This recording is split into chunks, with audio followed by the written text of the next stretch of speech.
You want to show me? Saan ang mga concern mo? Yung kulay ko po. Gusto mong pumuti. Ano? Taba siya.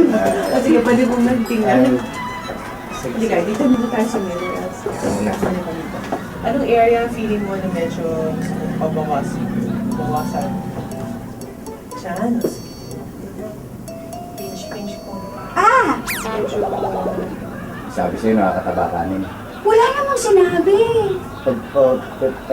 Inisip niya eh. Di ba, doktora? matakas ka ba kumain? Elsa? Opo. Anong gusto mo? Surgical or non-surgical? Gusto mo operasyon or walang operasyon? Ayaw, masakit po kasi. Masakit. Ano naman? Hindi, parang masanay na siya na mainit. Tsaka takot po siya sa dugo.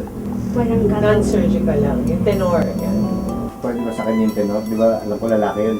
Pitoy, hindi yun. Di ba yun? Oh, yun ang pangalan mo siya. Dito ka na. Ako naman daw. Dito yung doktor. Huwag kang magpapakawa. Hello. O, ano naman ang gusto mo? Pwede ba akong gawing parang si Richard Gomez? Richard Gomez! Okay. Oh, pasyente namin si Richard Gomez. Ay, talaga? Oh, si Gomez. I-attend Hindi niyo? ko naman yan madalas. Talaga? At saka si Lucy. So may pagkukopyahan pala kayo. Oo, tayo. Masamain. Hindi. Alam mo, ginagawa lang naman ng Belo. Ikaw pa rin, pero mas gwapong version. Kala ko kasi inuulman niyo lang yung mukha, tapos pinapatong niyo sa... Hindi Di kaya ba pwede yan? dito. Pero gwapo ka naman eh. Ay, Di ba? O tingnan mo ganda ng smile, maganda ng mata. Gusto mo naman. Gusto mo. kasi ikaw din, sabi mo pangit ako. Hindi ko sinabi pangit ka. Hindi mo sinabi maganda itsura. Kaya nga kita nga gusto mo mo, diba? Sabi ko magandang lalaki ka. Gusto mo nga, diba babae yung sabi sa'yo, gwapo ka. Hindi mo ganyan sinabi mo. Teka muna. O, tingnan mo lang yung mukha mo, ha? Okay. Ako may pagkalus na konti ng balat. May konting double chin na tayo. May mga lines dito, di ba?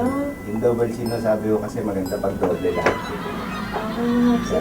Maswerte Well, niya. ano mo, hindi ko tayo Chinese. Kasi tingnan mo, pag hinawakan, may malabas masyado. Tapos ito may mga itim-itim pa sa mukha. Well, para maging makinis sa mukha mo, at saka gusto mo ba makinig mukhang mayaman? Ganun ba yun? Hindi niyo na itatatay. Pwede ho, sige, para kahit ano, kahit yung balat namin, yung sana kung medyo parang balat artista. Wala at least. Oh, sige, ayan, alam ko yun. Sige, upo ka muna. Dito, I'll discuss it with you. So number one, kailangan mo, gusto mo magpaputi ng konti. Di ba? Magpa-fair, magpapantay ng balat, magpalambot ng balat. Dati yung maputi yan, kaya lang kakapaaraw ko, kalalabas sa... Well, ngayon, magpapascrubbing din siya. Masarap yun, parang massage. Pero may konti ng salt para matanggal yung mga itim. Hindi siya kailangan magbilad. Hindi. Kailangan magbilat siya sa aming gamot. Ganun. Kasi Napapaputi. nagtataka ko yung mga labada niya, pag kinukulap, pumuputi. Pero pag siya, Bakit ba? Alam mo yung mga artista, pag lumalakad, parang meron silang bilong. yung parang mga bituin na kumikinang. Oh, parang meron siyang shine. Dahil maputi sila, nagre-reflect yung mga ilaw. Kasi pantay ang kulay nila. Kinang ako. Ay, kikinang ka. Number two, di ba sinabi ko medyo malaman tayo sa tiyan, tutunaw natin, tapos itatighten natin yung balat. Pero yun, dahil non-surgical, kailangan medyo 10 sessions yun. Once a week. Gabi kumain sa... Ng food. Sayang naman, tinutunan natin yung taba, tapos mamaya kakain ka, di parang wala nangyayari. Siguradong kanin na naman ang babaon. Bawal ka na nga magkain. Tiyata ka na lang, makakatibig pa tayo. Pero kayo nung bottomless na...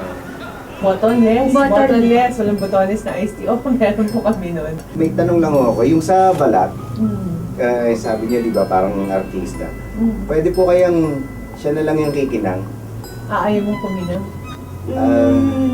Ako po kasi kikinangin. Pero gusto mo pa rin pumuti, ha? Oo. Gusto mo ba magpa-tight ng mukha ng konti? Meron kami yung machine thermage naman yun. Talaga? Kapag ginawa ko yun, hindi titigas ang mukha ko. Ready na? Okay. Game! Let's go! Wala na kayong tanong? Wala na ho.